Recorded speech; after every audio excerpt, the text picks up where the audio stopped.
பிரியமான தேவனுடைய பிள்ளைகளே, மீண்டும் ஒரு தொலைக்காட்சியின் மூலமாக உங்களை சந்திப்பதில் மிகுந்த மகிழ்ச்சி அடைகிறேன். இந்த நிகழ்ச்சியை பார்க்கிற ஒவ்வொரு பிள்ளைகளையும் கர்த்தர் ஆசீர்வதிப்பாராக. எலியாஸ் மினிஸ்ட்ரியின் சார்பாக உங்கள் ஒவ்வொருவரையும் நான் வாழ்த்துகிறேன். இன்றைக்கும் கூட ஒரு வசனத்தை நான் உங்களுக்கு சொல்லி நான் உங்களை ஆசீர்வதிக்க விரும்புகிறேன். இங்கே வேதாகமத்தில் யாத்ராகமம் என்கிறதான ஒரு புஸ்தகம் இருக்குது. இந்த யாத்ராகம புஸ்தகம் 34வது அதிகாரம் 6வது வசனத்தில் இப்படியாய் சொல்லி இருக்குது.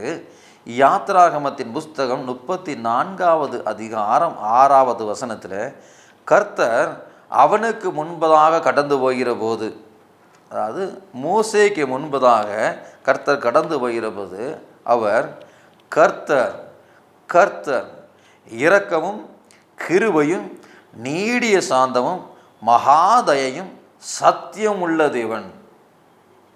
இங்கே வேதம் என்ன சொல்லுது?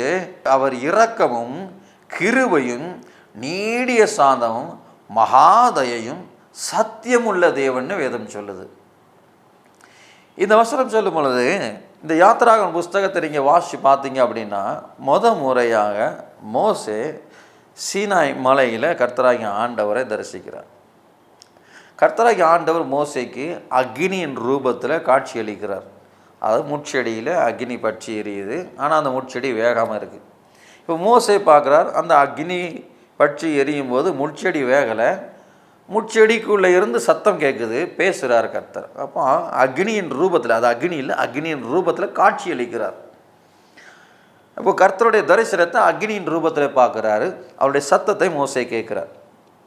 அப்போ கர்த்தராகிய ஆண்டவர் சொல்கிறாரு, நீ என்னுடைய பிள்ளைகள் இஸ்ரவேல் ஜனங்கள் இருக்கிறாங்க, அவங்கள போய் அடிமைத்தனத்திலேருந்து விடுவிச்சு நீ கூட்டிகிட்டு வரேன்னு சொல்லி ஒரு வேலையை கொடுக்குறார், ஒரு பொறுப்பை கொடுக்குறார்.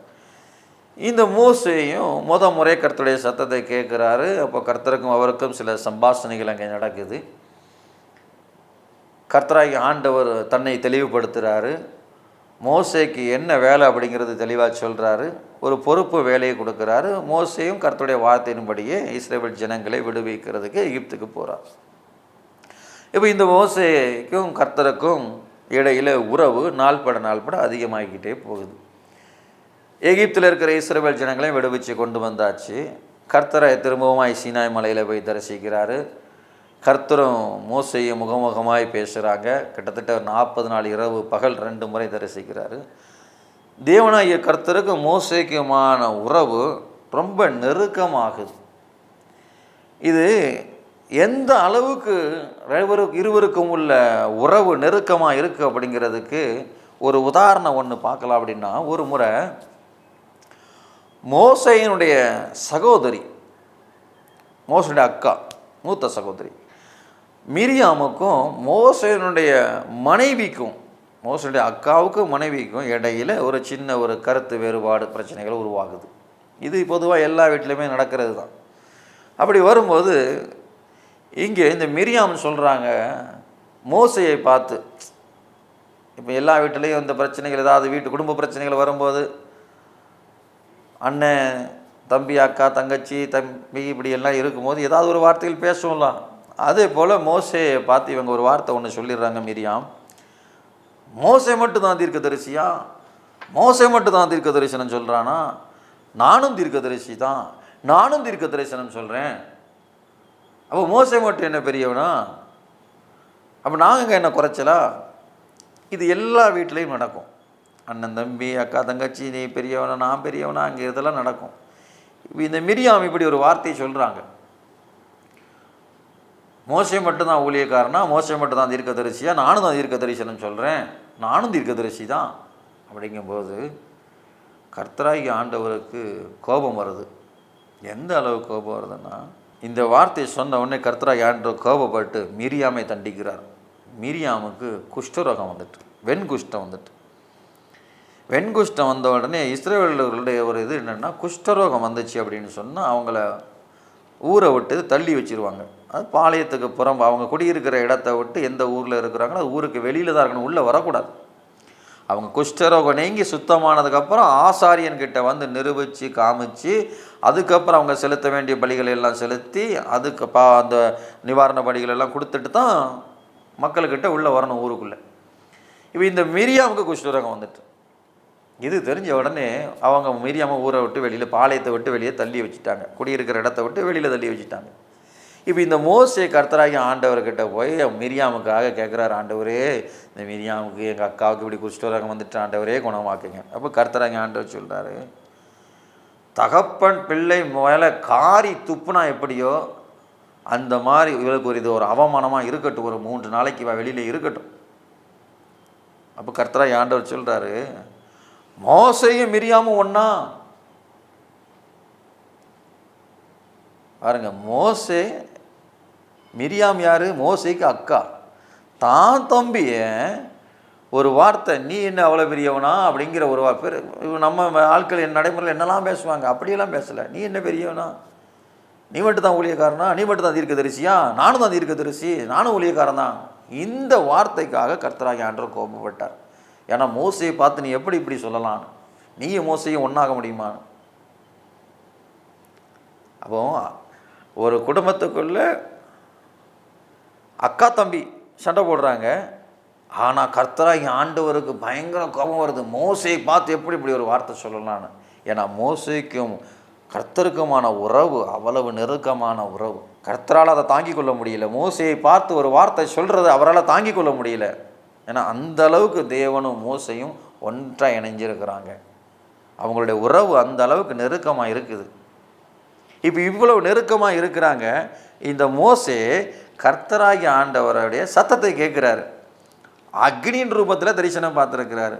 ஆனால் உண்மையான தெய்வத்தன்மை அவர் பார்க்கல, உண்மையான சாயலை அவர் பார்க்கல. அப்போ அவர் கேட்குறாரு கர்த்தராகி ஆண்டவர்கிட்ட, ஆண்டவரே இந்த யாத்திராகமம் புஸ்தகம் 34வது அதிகாரத்தை நீங்கள் வாசிச்சிங்கன்னா அவர் கேட்குறாரு, ஆண்டவரே ஒரே ஒரு முறை உங்களை பார்க்கணும்ப்பா. இப்போ நான் உங்ககிட்ட கேட்டால் எத்தனை பேர் நீங்கள் இயேசுவை பார்க்கணும், எத்தனை பேர் நீங்கள் கர்த்தரை பார்க்கணும்னு ஆசையாக இருக்கிறீங்கன்னா எல்லாரும் கை தூக்குவாங்க. அவரை சந்திக்கிறதுக்கு ஆயத்தமாக எத்தனை பேர் இருக்கிறீங்கன்னு கேட்டால் சில பேர் புரியாமல் கை தூக்குவாங்க. நான் சந்திக்கிறதுக்கு ஆயத்தமாக இருக்கேன், நான் தயாராக இருக்கேன்னு. தயாராகிட்டீங்களா? அந்தளவுக்கு தகுதி ஆயிட்டீங்களா?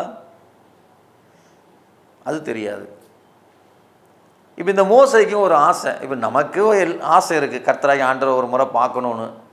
எனக்கும் ஆசை உண்டு, உங்களுக்கும் ஆசை, எல்லாருக்கும் ஆசை உண்டு, தெய்வத்தை ஒரு முறையாவது பார்த்துடணுன்னு.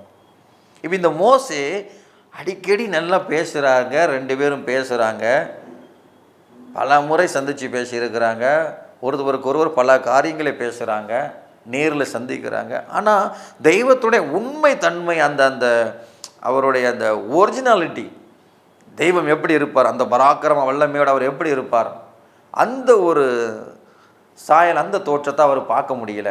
அக்னியில் தோற்றத்தை பார்த்துருக்கிறாரு, ஆவியிலே பார்த்துருக்கிறாரு, இந்த உண்மையான அந்த தோற்றத்தை பார்க்க முடியல, அந்த தத்ரூப காட்சி பார்க்க முடியல. அப்போ அவர் கேட்குறாரு, ஒரே ஒரு முறை உங்களை பார்த்துடணும் ஆண்டவர்.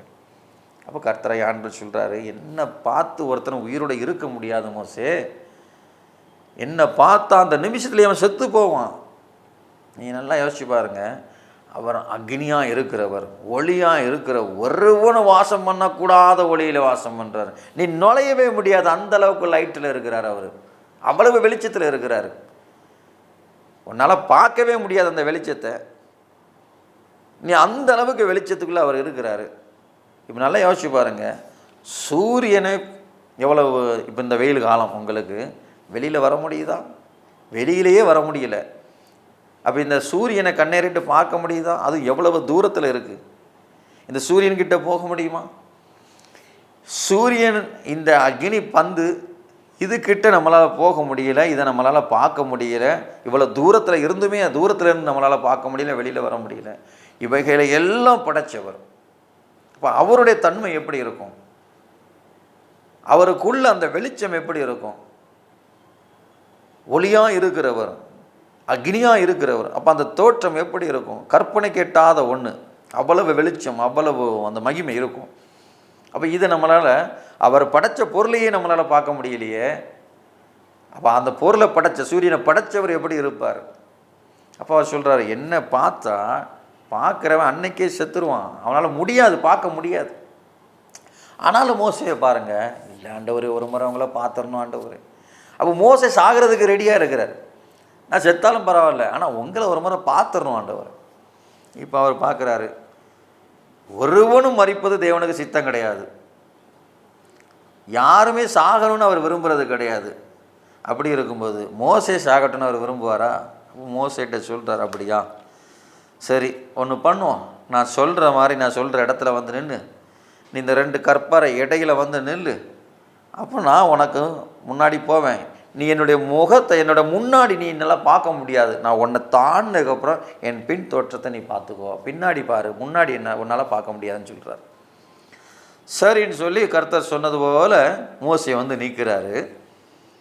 2 பாறைக்கு பிளவுக்கு இடையில் வந்து மோசே நிற்கிறார். இப்போ கர்த்தராகிய ஆண்டவர் என்ன செய்கிறாரு, அவருடைய கரத்தை வச்சு, ஏன்னா மோசேவை தப்பி தவறி பார்த்து செத்துடக்கூடாதான், அதனால் கரத்தை வச்சு மோசையை மறைக்கிறார், மூடுறாரு. நான் போகிறேன், நீ போனதும் உன்னை நான் தாண்டின உடனே நீ என்னுடைய பின்பகுதியை நீ பாரு. இப்போ இவர் கர்த்தராகிய ஆண்டவர் மோசையை அப்படி கடந்து போகிறாரு. போகிறதுக்கு முன்னாடி தன்னுடைய கையை வச்சு முதல்ல மோசையை மறைச்சிக்கிட்டாரு. 2 பாறைக்கு இடையில நிற்கிற மோசையை மறைச்சிட்டு அப்படி முன்னாடி போகிறாரு. போனதுக்கப்புறம் மகிமையை பார்க்குறாரு. இப்போ அவர் கடந்து போகிற போது, அதான் இங்கே வசனம் சொல்லுது, கர்த்தர் அவனுக்கு முன்பதாக கடந்து போகிற போது சத்தம் கேட்குது, கர்த்தர் கர்த்தர் இரக்கமும் கிருபையும் நீடிய சாந்தமும் மகாதயவும் சத்தியமும் உள்ள தேவன். அவர் ரொம்ப இரக்கம் உள்ளவர், நீடிய சாந்தம், மகாதயவுள்ள தெய்வம், உண்மையுள்ள தெய்வம் அப்படின்னு சொல்லி அங்கே இந்த வசனம் கேட்குது.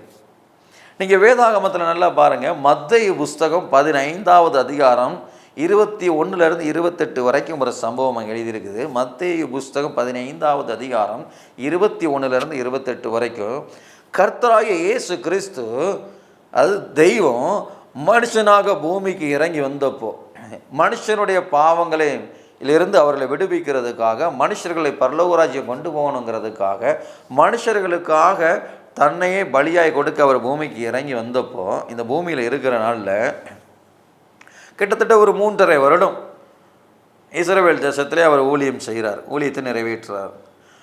அப்படி ஊழியம் செய்த நாட்களில் அவர் பல கிராமங்களுக்கு போனார், பட்டணங்களுக்கு போனார், பரலோக ராஜ்யத்துக்கு போகிறதுக்கான வழியை ஜனங்களுக்கு காமிச்சு கொடுத்தார், பிரசங்கம் பண்ணார், ராஜ்யத்தின் சுவிசேஷத்தை அவருக்கு பிரசங்கம் பண்ணார்.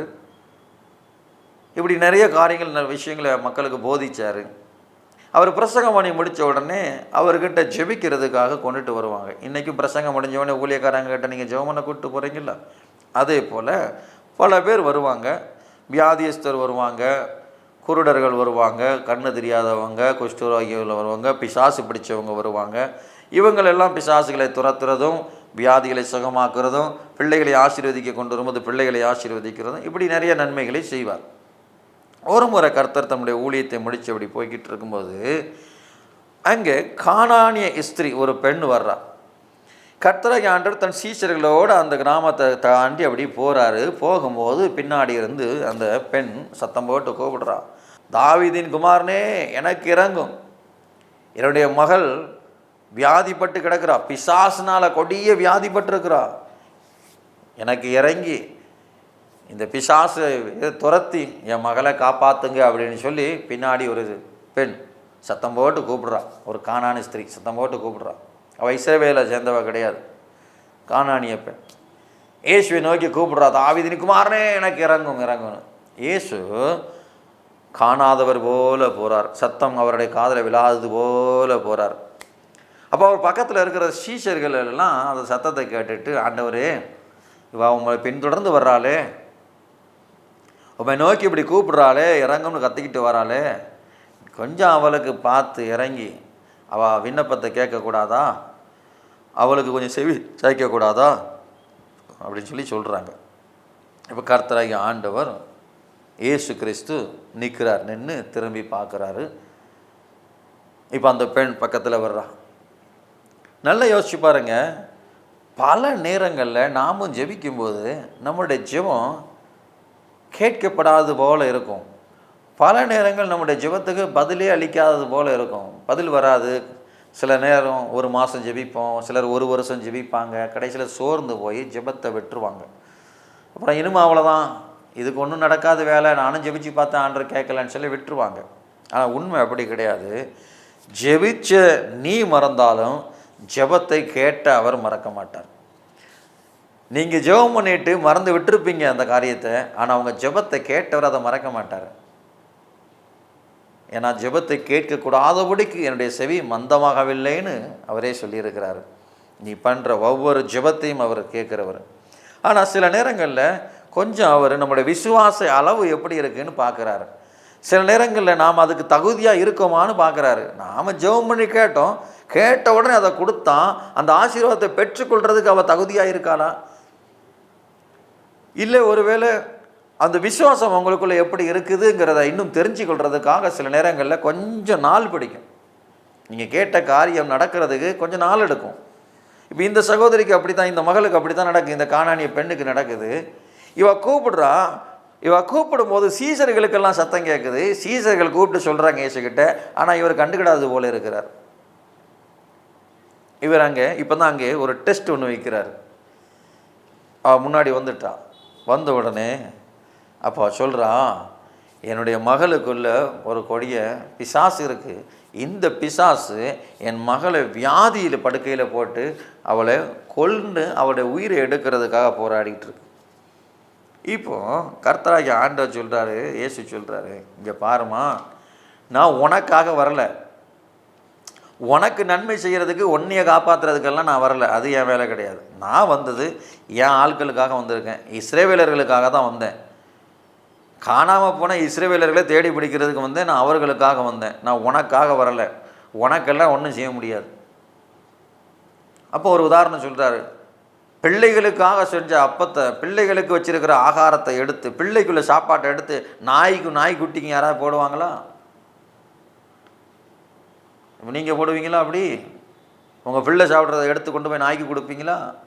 மிச்ச மீதி கிடந்தால் தானே கொண்டு கொடுப்பீங்க. இன்றைக்கி அது கூட கொடுக்க மாட்டோம். ஏன்னா அந்த ஃப்ரிட்ஜின்னு ஒன்று வந்திருக்கிறதுனால மிச்ச மீதியெல்லாம் எங்கே போயிடுது? இப்போ ஃப்ரிட்ஜுக்கு போயிடுது.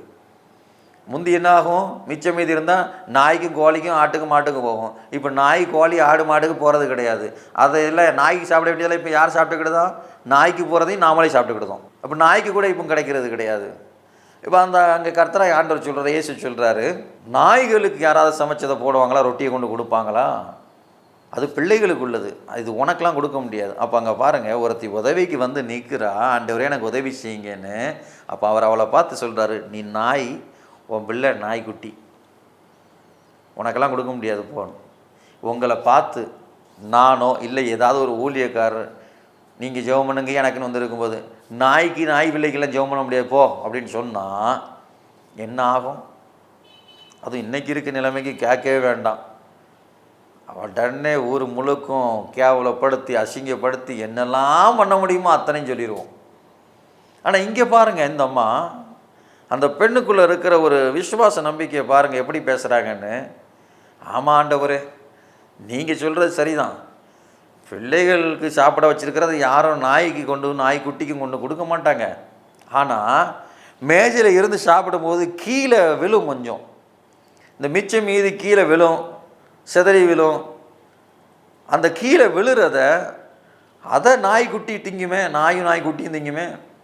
அதை வேஸ்ட்டாக போகிறது, வீணாக தூர போடுறத, இந்த எலும்புலாம் தூர போடுறாங்களே சாப்பிட்டுட்டு, அந்த மிச்ச மீதி கிடக்கிற ரொட்டி, மிச்ச மீதி இருக்கிறது, அதையாவது நாய்க்குட்டியும் சாப்பிடுமே. அப்படி ஏதாவது மிச்ச மீதி இருந்தால் கொடுங்க போதும் எனக்கு. இங்கே பாருங்கள், ஒருத்திய நாய்க்குட்டி உனக்கெல்லாம் தர முடியாதுன்னு சொல்லி அசிங்கப்படுத்தியும் அந்த அம்மா எப்படி கேட்குறாங்க, பரவாயில்ல நான் நாய் தான், நான் நாய்க்குட்டி தான், நான் நாய், என் பிள்ளை நாயோட குட்டி, மிச்ச மீதி கிடக்கிறது ஏதாவது கீழே கிடக்கிறத கொஞ்சம் போட்டு விடுங்க, நாங்கள் பிழைச்சிக்கிடுவோம். இப்போ கர்த்தராகிய ஆண்டவர் அப்படியே திரும்பி பார்க்குறாரு, தன்னுடைய சீசர்களை பார்க்குறாரு. அப்போ அவர் சொல்கிறாரு, இஸ்ரவேலுக்குள்ளே இப்படிப்பட்ட விசுவாசத்தை பார்க்கலையப்பா, நீங்களும் தான் என் பின்னாடி சுற்றிக்கிட்டு இருக்கிறீங்க, உங்களுக்குள்ளே கூட இப்படி விசுவாசம் இல்லையே. இவளுக்கு இருக்கிற இந்த கானானிய பெண்ணுக்குள்ளே இருக்கிற விசுவாசம் உங்களுக்கு இல்லையே, இஸ்ரவேலருக்குள்ளே இல்லையே. நான் இவ்வளவு அவமானப்படுத்தி இப்படி பேசியிருந்தோம், அவள் விசுவாசமாக இருக்கா, நான் செய்வேன்னு அவன் நம்புகிறா. அப்போ அந்த அம்மாவை பார்த்து சொல்கிறார் கர்த்தராகிய ஆண்டவர் கானானிய பெண்ணை பார்த்து, உன் விசுவாசத்தின்படியே உனக்கு ஆக கடவுது. அவர் முதல்ல இதுக்கு முன்னாடி இன்னொன்று கேட்குறாரு, என்னால் செய்ய முடியும், நீ நம்புதியா? அப்பாவை சொல்கிறான், நான் நம்புகிறேன் ஆண்டவரேன்னு. இப்போ கர்த்தராய் ஆண்டவர் சொல்கிறார், இயேசு சொல்கிறார், உன்னுடைய விசுவாசத்தின்படியே நீ வீட்டுக்கு போ, உன் பிள்ளை சுகமாக இருப்பான். அவள் வீட்டுக்கு போய் பார்க்கா, இயேசு எப்போ சொன்னாரோ அந்த நேரத்துக்கு அவள் சுகமாக இருந்தாள். அவர் சொன்ன அதே நேரத்தில் அந்த பிசாசு மகளுக்குள்ளே இருந்து ஓடிட்டு மகள் இப்போ சுகமாக இருக்கிறாள், வியாதி நீங்கி. இப்போ இங்கே பாருங்கள், கர்த்தராகிய ஆண்டவர் என்ன சொன்னார்? உன்னுடைய விசுவாசத்தின்படியே உனக்கு ஆக கடவுது. அவள் கூப்பிடும்போது இவர் செவி சாய்க்கல, அப்படியே இவ முன்னாடி வந்து நின்னதுக்கு அப்புறமாகவும் அவளுக்கு உதவி செய்கிறத மறுக்கிறது போல காட்டுறாரு. உனக்கு உதவி செய்ய முடியாதுங்கிறது போல அவர் காட்டுறாரு. அப்படி இருந்தோவா அந்த அம்மாவுக்குள்ள அந்த விசுவாசம் அவங்க விடாமல், இல்லாண்டவரே அந்த எப்படியாவது அந்த ஆசீர்வாதத்தை வாங்கிடணும், தன் பிள்ளையை காப்பாற்றிடணும், ஆண்டவருக்கு முன்னாடி போராடுற அந்த பார்க்குறாரு. பார்த்துட்டு கர்த்தராய் ஆண்டவர் அந்த அம்மாவுக்குள்ளே இருக்கிற அந்த விசுவாசத்தை பார்க்குறாரு. நான் இவ்வளவு சொல்லியும் இன்னும் என் மேலே நம்பிக்கையாக இருக்கிறியே, உன்னுடைய அந்த விசுவாசம், நீ என் மேலே வச்சிருக்கிற அந்த நம்பிக்கை, என்னால் முடியும்னு சொல்லி நீ விசுவாசிக்கிறிய, உன் விசுவாசத்தின்படி அவள் சுகமாக இருப்பான். நீங்கள் நல்லா கவனித்து பாருங்கள், உங்கள் விசுவாசம் எப்படி இருக்குது? உண்மையிலேயே நீங்கள் இதே போல் இந்த கானானிய பெண்ணை போல தேவன் மீது, கர்த்தராகிய இயேசுவின் மீது விசுவாசம் வச்சிருப்பீங்கன்னு சொன்னால், அவளுக்கு இறங்குனது போல நிச்சயமாய் உங்களுக்கும் இறங்குவார். உங்களுடைய பிள்ளைகளை காப்பாற்ற வேண்டியது அவருடைய பொறுப்பு. நீங்கள் அவர்கிட்ட ஆண்டவரே நம்பி வந்துட்டீங்க, அவர் மேலே நம்பிக்கை வச்சுட்டீங்க, அவர் என் பிள்ளையை காப்பாற்றுவார்னு சொல்லி, அவர் நிச்சயமாய் காப்பாற்றுவார். உங்களோட நம்பிக்கையை வீண் போக அவர் விடவே மாட்டார். அந்த கானானிய பெண்ணுக்கு உதவி செய்ய வேண்டும்ங்கிறது அவருடைய சித்தம். ஆனால் அங்கே அவர் கொஞ்சம் சோதிச்சு பார்க்குறாரு, அவள் விசுவாச அளவு எப்படி இருக்குன்னு. சில நேரங்களில் நாமளும் ஜெபிக்கும்போது உடனே பதில் கிடைக்காது, சில நேரங்களில் கொஞ்சம் லேட் ஆகும். அவர் பார்க்குறாரு இன்னும் எவ்வளோ விசுவாசம் உங்களுக்குள்ளே இருக்குங்கிறத. நீங்கள் சோர்ந்து போக வேண்டாம். அவர் மேலே நம்பிக்கை வச்சுருக்கிறீங்களா? இன்னும் அந்த விசுவாச நம்பிக்கையை இன்னும் அதிகமாக வைங்க. அவர் நிச்சயமாய் உங்களுக்கு இறங்குவார். இங்கே கர்த்தராகிய ஆண்டவர் யாத்ராகம புஸ்தகம் 20வது அதிகாரம் 6வது வசனத்தில் இங்கே வாசி பார்த்தீங்க அப்படின்னா வேதம் சொல்லுது, கர்த்தராகிய ஆண்டவர் சொல்கிறாரு, யாத்ராகமத்தின் புஸ்தகம் 20வது அதிகாரம் 6வது வசனத்தில், என்னிடத்திலே அன்பு கூர்ந்து என் கற்பனைகளை கை கொள்ளுகிறவர்களுக்கு 1000 தலைமுறை மட்டும் இரக்கம் செய்கிறவராயிருக்கிறான். இங்கே அவர் சொல்கிறாரு, என்னிடத்தில் அன்பு கூர்ந்து என் கற்பனைகளை ஒருவர் கை கொண்டா 1000 தலைமுறைகளுக்கு நான் இரக்கம் செய்வேன். அவர் 1000 தலைமுறைகளுக்கு இறங்குவார். ஆனால் செய்ய வேண்டியது ஒன்றே ஒன்று, அவரிடத்தில் அன்பு கூர்ந்து அவருடைய கற்பனைகளை கை கொள்ளுங்க, அவர் 1000 தலைமுறைகளுக்கு இறங்குவார். அவர் இரக்கமுள்ள தெய்வம், உங்களை ஒருபோதும் கைவிட மாட்டார். உங்களுக்கும் உங்களுடைய பிள்ளைகளுக்கும் அவர் இறங்குவார். நீங்கள் அவர் மேலே விசுவாசம் நம்பிக்கையும் வைங்க, அவரிடத்தில் அன்பு செலுத்துங்க, அவருடைய கற்பனைகளை கை கொள்ளுங்க, வேத வாக்கியங்களை கை கொள்ளுங்க, அவர் நிச்சயமாய் உங்களுக்கு இறங்குவார். இப்போ நான் உங்களுக்காக ஜெபிக்க போகிறேன், நீங்களும் என்னோட கூட சேர்ந்து ஜெபிங்க. கர்த்தர் உங்களை ஆசீர்வதிப்பார். மகா கிருபை இரக்கமுள்ள நல்ல தேவனே, உம்மை நன்றியோடு துதிக்கிறேன், ஸ்தோத்திரிக்கிறேன். அப்பா, இந்த நிகழ்ச்சியை பார்த்து ஒவ்வொரு பிள்ளைகளுக்காக என்னுடைய சமூகத்தில் வருகிறேன். இந்த கானானிய பெண்ணுக்கு இறங்கினீர், அவளுடைய மகளுக்கு இறங்கினீர், அவளுடைய விசுவாசத்தின்படியே அவளுடைய மகள் பிழைப்பாள் என்று சொன்னீர். அதே போல மகள் பிழைத்தாள். இந்த நிகழ்ச்சியை பார்க்கிற பிள்ளைகளுக்காய் வருகிறேன், பிசாசின் பிடியிலே தவிக்கிற பிள்ளைகளுக்காய் வருகிறேன். இந்த நிகழ்ச்சியை பார்க்கிற சில பிள்ளைகளை பிசாசு கட்டி போட்டு மரண படுக்கையிலே அவருடைய பிள்ளைகளையும் அலக்கழித்து வேதனைப்படுத்தி கொண்டிருக்கிறதை பார்க்கிற தெய்வம், கிருபையாய் உம்முடைய கரம் இறங்கி வரட்டும், கிருபையாய் உம்முடைய பார்வை இறங்கி வரட்டும். இப்பொழுது இவர்களை விடுவிப்பீராக, பிசாசின் பிடியிலிருந்து விடுவிப்பீராக. மரணத்துக்கு ஏதுவான கண்ணிகளை வைத்திருக்கிற பிசாசின் கண்ணிகள் தெறிப்புண்டு போகட்டும். இந்த நிகழ்ச்சியை பார்க்கிற பிள்ளைகளுக்கு இப்பொழுது ஒரு விடுதலை உண்டாகட்டும். இவருடைய வியாதியை கொண்டு வந்து போட்டு இவர்களை வியாதிக்குள்ளே மரணத்துக்கு நேராக கொண்டு போகிற பிசாசின் கிரியைகள் இவர்களை விட்டு விலகட்டும். இந்த பிசாசு இவர்களை விட்டு வெளியேறட்டும், இவருடைய குடும்பத்தை விட்டு வெளியேறட்டும். இவர்களை ஆசீர்வதியும். கண்ணீரோடு நிற்கிற பிள்ளைகளுக்கு கிருபையா இறங்கும். 1000 தலைமுறை மட்டும் இறங்குவேன் என்று சொன்னீரே, எனக்கு இறங்கும் ஆண்டவரே, என் பிள்ளைக்கு இறங்கும் ஆண்டவரே என்று சொல்லி மெனோக்கி கூப்பிடுகிற இவர்களுக்கு நீர் இறங்குவீராக. நீர் இறங்குவீராக. உடைய இரக்கத்தை ஊற்றுங்க ராஜா. உடைய பிள்ளைகளை விடுவீங்க. இவர்களை நீங்கள் ஆசீர்வதிங்க ராஜா. பிசாசின் படியிலிருந்து இவர்களை விடுவித்து சுதந்திரத்தை கொடுங்க. வியாதியிலிருந்து விடுவீங்க. தரித்திரத்திலிருந்து விடுவீங்க. இவர்களை கட்டியிருக்கிற பொல்லாத பிசாசின் கட்டுகள் எல்லாம் உடைந்து போகட்டும். இவருடைய சரீரத்தையும் ஆத்மாவையும் கட்டின பிசாசின் கட்டுகள் உடைந்து போகட்டும். கர்த்தர் இந்த நாளில் இவர்களை ஆசீர்வதியும். கானானிய பெண்ணின் மகளுக்கு விடுதலையை கொடுத்தது போல, புதிய ஜீவன் கொடுத்தது போல, இந்த பிள்ளைகளை நிகழ்ச்சி பார்க்கிற பிள்ளைகளுக்கு விடுதலையை கொடுத்து புதிய ஜீவனை கொடுங்க. இயேசுவின் மூலம் ஜெபிக்கிறோம் நல்ல பிதாவே. ஆமேன், ஆமேன், ஆமேன். கர்த்தர் உங்கள் ஒவ்வொருவரையும் ஆசீர்வதிப்பாராக. God bless you.